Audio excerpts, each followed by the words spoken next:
సూర్యాపేట జిల్లా నూతనకల్ మండల కేంద్రం భగత్ సింగ్ కాలనీలో కోతులు బీభత్సం సృష్టించాయి.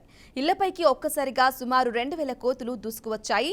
సూర్యాపేట దంతలపల్లి ప్రధాన రోడ్డుపై ఉన్న ఈ కాలనీకి చేరిన కోతులు సిసి రోడ్డుకు రెండు వైపులా ఉన్న ఇళ్లను ఎంచుకుని రెండు గుంపులుగా విడిపోయి పరస్పరం దాడులు చేసుకుంటూ బీభత్సం సృష్టించాయి.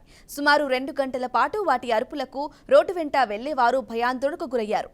కోతుల బీభత్సానికి పలువురి ఇంటి పైకప్పులు అస్తవ్యస్తంగా మారాయి. చివరకు కాలనీ వాసులు కర్రలతో భయపడుతూ గ్రామ శివారులకు తరిమారు.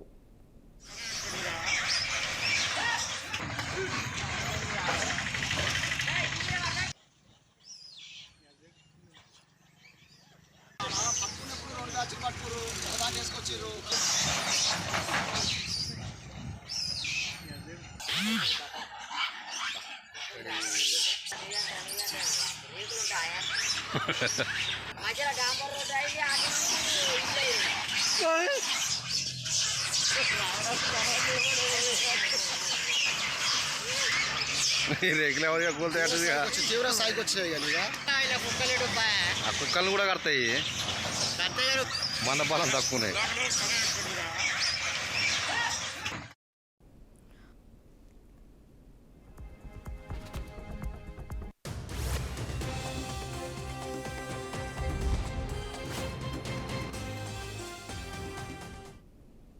ఇక ఇదే అంశంపై మరింత సమాచారం అందించడానికి మా ప్రతినిధి నల్గొండ నుంచి శ్రీనివాస్ అందిస్తారు.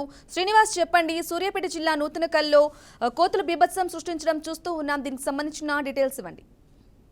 Good afternoon.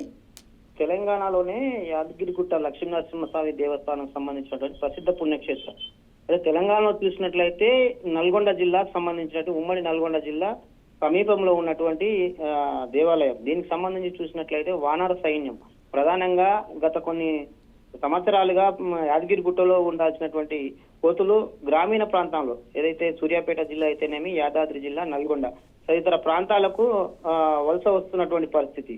ఒక్కసారిగా చూసినట్లయితే జాతీయ రహదారుల మీదే కాకుండా ప్రధానమైనటువంటి పంట పొలాలు చూసుకున్నట్లయితే బత్తాయి కానీ సంబంధించినటువంటి మిగతా బొప్పాయి సంబంధించినటువంటి మెట్ట పంతాలకు సంబంధించిన వేసుకున్న రైతులకు ఒక్కసారిగా ఇబ్బంది పెడుతున్నటువంటి పరిస్థితి. ఈ వానర సైన్యం గతంలో కూడా అక్కడ సంబంధించినటువంటి గ్రామ పంచాయతీ వాళ్ళు కానీ సంబంధించిన జిల్లా హెడ్ క్వార్టర్ లో కూడా వాళ్ళు ఒకసారిగా తీసుకెళ్లి వేరే రహదారుల మీద వదిలిపెట్టినటువంటి పరిస్థితి. కానీ తిరిగి ఏదైతే వానర సైన్యానికి ఎక్కడైతే ఫుడ్ అకామిడేషన్ ఉంటుందో అక్కడికి వస్తున్నాయి.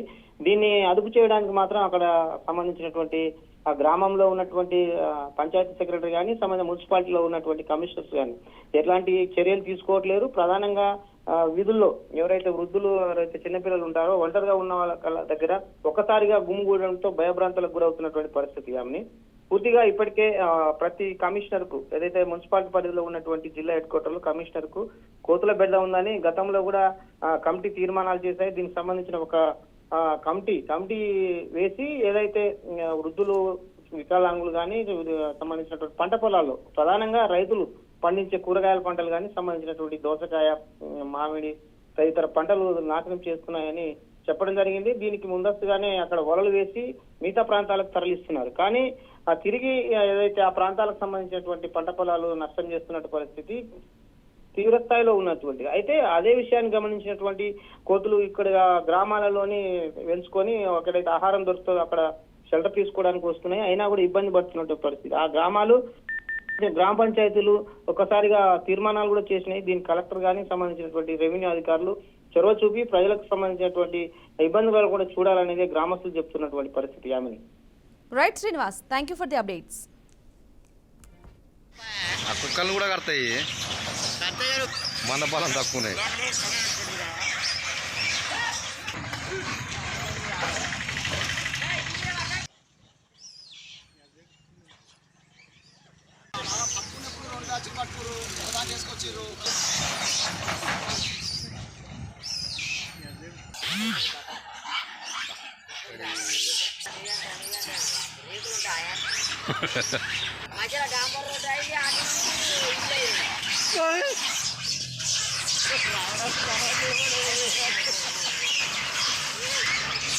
రెగ్యులర్గా కూలుతాయి తీవ్ర స్థాయికి వచ్చాయి ఆ కుక్కలు కూడా కడతాయి.